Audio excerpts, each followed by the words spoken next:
నమస్కారం. ఇటీవల విడుదలైన కల్కి సినిమా గురించి అందరూ మాట్లాడుకుంటున్నారు కదా. అవునవును. థియేటర్లో పెద్ద సంచలనమే సృష్టించింది. దాని విజువల్స్, కథనం, ప్రభాస్ నటన అబ్బో. అయితే ఈరోజు మనం కేవలం సినిమా రివ్యూ గురించి మాట్లాడబోవట్లేదు. కరెక్ట్. ఈ సినిమాపై వచ్చిన ఒక చాలా ఆసక్తికరమైన విశ్లేషణ మన చేతికి వచ్చింది. ఆ ఆడియోలో మాట్లాడిన వ్యక్తి సినిమాని మెచ్చుకుంటూనే దర్శకత్వం దగ్గర్నుంచి ఆ పురాణాలను కథతో కలిపిన విధానం వరకు అవును, అవన్నీ మెచ్చుకుంటూనే ఒక చాలా లోతైన ప్రశ్నను లేవనెత్తారు. కేవలం వినోదం పంచే ఒక సినిమా మన సమాజం ఆలోచనా విధానాన్ని ఎలా శాసిస్తోంది, ఆ కథ వెనుక ఉన్న నమ్మకం, ఆ సిద్ధాంతం మన భవిష్యత్తును మనకు తెలియకుండానే నిర్దేశిస్తోందా? ఈ కోణంలో ఈరోజు మన విశ్లేషణ సాగుతుంది. అవును, ఇక్కడే అసలు చర్చ మొదలవుతుంది. ఈ విశ్లేషణ అంటే సినిమా బాగుందా బాలేదా అనే పరిధి దాటి చాలా ముందుకు వెళ్ళింది. చాలా ముందుకు. ఒక కథ, ముఖ్యంగా పురాణాలతో ముడిపడిన కథ, మనల్ని కేవలం 2 గంటల పాటు వినోదపరచడమే కాకుండా మన ఆలోచనల మీద, మన నమ్మకాల మీద, చివరికి మన భవిష్యత్తు మీద ఎలాంటి ప్రభావం చూపుతుంది అనేదానిది ప్రశ్నిస్తోంది. సినిమా చూసి బయటకొచ్చాక మన మెదడులో మిగిలిపోయే ఆలోచన ఏంటి, అదే ఇక్కడ ముఖ్యం అన్నమాట. సరే, ముందుగా అందరికీ తెలిసిన విషయంతోనే మొదలు పెడదాం. ఈ సినిమా మూలకథ అది మన పురాణాల్నుంచి తీసుకున్నది. అవును, ఇది కలియుగం.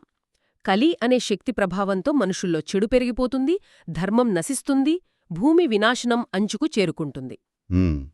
అలాంటి క్లిష్ట సమయంలో ఆ వినాశనాన్ని ఆపి ధర్మాన్ని నిలబెట్టడానికి విష్ణుమూర్తి చివరి అవతారమైన కల్కి వస్తాడు. ఈ కథ మనం చిన్నప్పటినుంచే వింటున్నదే. ఖచ్చితంగా. ఇది కేవలం కథ కాదు, కొన్ని కోట్ల మంది ప్రజల విశ్వాసం.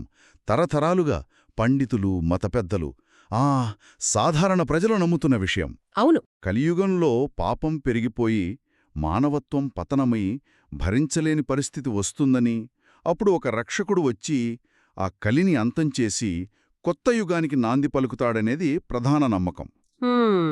ఈ నమ్మకం ఎంత బలంగా వేళ్లునుకుపోయిందంటే, మన చుట్టూ ఏదైనా చెడు సంఘటన జరిగితే వెంటనే చూశావా కలియుగమంటే ఇదే అని సర్ది చెప్పుకుంటాం. నిజమే. ఇది మన సంస్కృతిలో, మన ఆలోచన విధానంలో భాగమైపోయింది. ఇక్కడే ఆ విశ్లేషణ ఒక కీలకమైన పాయింట్ని లేవనెత్తుతుంది. ఒక నమ్మకం లేదా ఒక సిద్ధాంతమనేది కోట్ల మందిని ప్రభావితం చేయగలదు. ఆ ఆడియోలో చెప్పినట్టు ఒక సిద్ధాంతం గొప్పగా, స్ఫూర్తిదాయకంగా ఉంటే అది మానవ పరిణామాన్ని ఉన్నతమైన మార్గంలో నడిపిస్తుంది. అదే సిద్ధాంతం నిరాశతో, మూఢత్వంతో నిండి ఉంటే దాని ఫలితాలు కూడా అలాగే ఉంటాయి. అవును, ఆ విశ్లేషణలో ఈ కలియుగం, కల్కి సిద్ధాంతం నిజమే కావచ్చునని, దాన్ని పురాణాలలో రాసిన మహానుభావులు గొప్పవారే అయ్యుండవచ్చునని గౌరవిస్తూనే ఒక ముఖ్యమైన ప్రశ్నను సంధించారు. కొన్ని వందల, వేల సంవత్సరాలుగా మనం కలియుగంలో ఉన్నాం, ధర్మం నశిస్తోంది, అంతం దగ్గర్లోనే ఉంది అనే ఆలోచనను ప్రజల మనసుల్లోకి నిరంతరం నింపడం వల్ల ఏం జరుగుతోంది? ఈ కథనం మన సమాజానికి మేలు చేస్తోందా లేక కీడు చేస్తోందా? అది నిజంగా ఆలోచించాల్సిన విషయమే. అంటే మన చుట్టూ జరిగే చెడు సంఘటనలను చూసి పురాణాల్లో చెప్పింది నిజమే కదా అని మనం నమ్ముతున్నాం. అయితే ఇక్కడొక సందేహం వస్తుంది. చెప్పండి. పురాణాల్లో అలా జరుగుతుందని చెప్పబట్టే ఇలా జరుగుతుందా, లేక ఎలాగో జరగబోయేది ఇదే కదా అని మనుషుడు కూడా ఆ దిశగానే ప్రవర్తిస్తున్నారా? అంటే ఆ సిద్ధాంతానికి మనం బందీలుగా మారిపోతున్నామా? కరెక్ట్, అదే పాయింట్. దీన్ని మనస్తత్వశాస్త్రంలో ఒక రకమైన స్వీయ ఫలప్రదమైన భవిష్యవాణి లేదా సెల్ఫ్ ఫుల్ఫిల్లింగ్ ప్రాఫెసీ అంటారు. ఇది చాలా ఆసక్తికరమైన విషయం.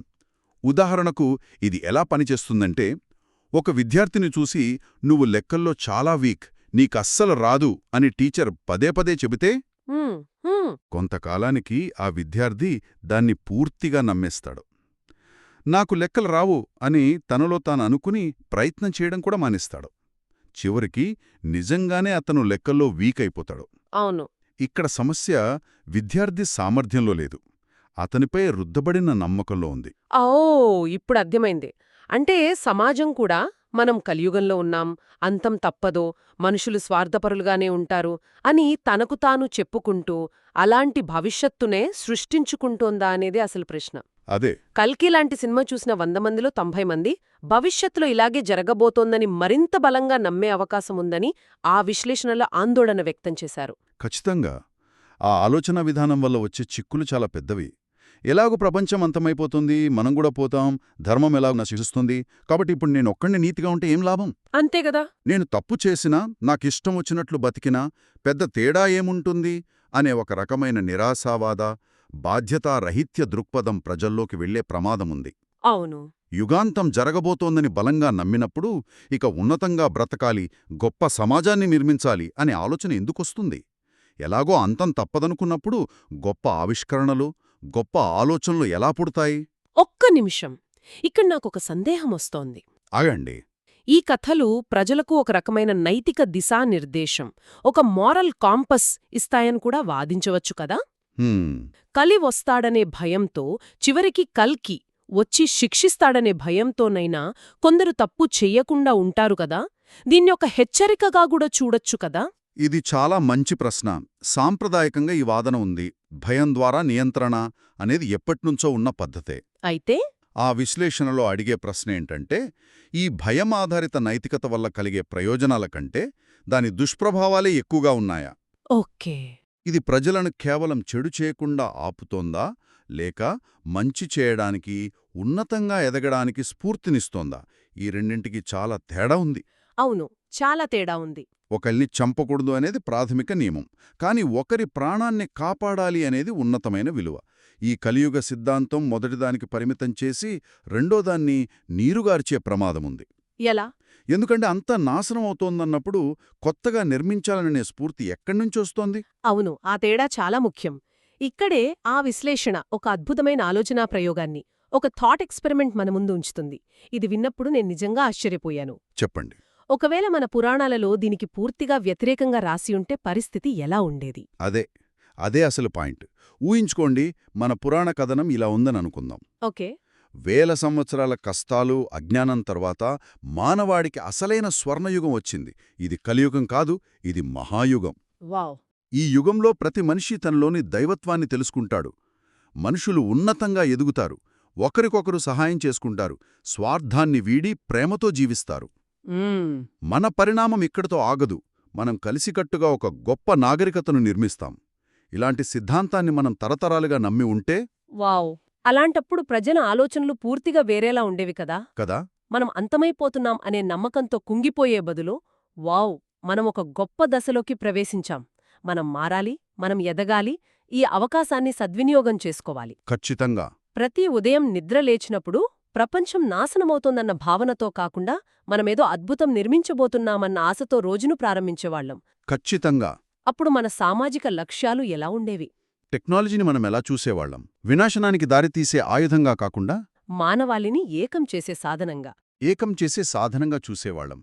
పర్యావరణ సమస్య వస్తే ఇది యుగాంతానికి సంకేతం అని నిరాశపడకుండా, ఈ మహాయుగంలో మన ఇంటిని మనం శుభ్రం చేసుకోవాలి అనే బాధ్యతతో ముందుకు వచ్చేవాళ్లం. వైఫల్యాలను కూడా అంతానికి సంకేతంగా కాకుండా ఎదుగుదలకు పాఠాలుగా చూసేవాళ్లం. అంతే. ఏ సిద్ధాంతం సమాజ శ్రేయస్కు దోహదపడుతుంది, ఏది మన పరిణామాన్ని సానుకూల దిశలో నడిపిస్తుంది అని ఆ విశ్లేషణలో బలంగా ప్రశ్నించారు. అంటే అంతమైపోతుంది అనే సిద్ధాంతం మనసులో నాటుకుపోతే ఇంకా గొప్పగా మారాల్సిన అవసరం లేదు, ఉన్నంతలో ఎంజాయ్ చేస్తే చాలు అనే భావన బలపడుతుంది. అవును. అదే మనం గొప్ప విషయాలు సాధించగలం అనే సానుకూల సిద్ధాంతం బలంగా ఉంటే ప్రజలు మారరా? వాళ్ల ఆలోచనలు ఉన్నతంగా ఉండవా? ఖచ్చితంగా ఉంటాయి. కల్కి సినిమాలో చూపించిన ఆ భయంకరమైన భవిష్యత్తును ప్రజలు నిజమని నమ్మితే ఎలాంటి సమాజం అభివృద్ధి చెందుతుంది? మనకు అలాంటి సమాజమేనా కావాల్సింది? ఈ ప్రశ్నలు నిజంగా ఆలోచింపజేసేవి. నాకు చిన్నప్పుడు మా అమ్మమ్మ ఈ కథలు చెప్పేది. అప్పుడు వినడానికి చాలా ఆసక్తిగా ఉండేది.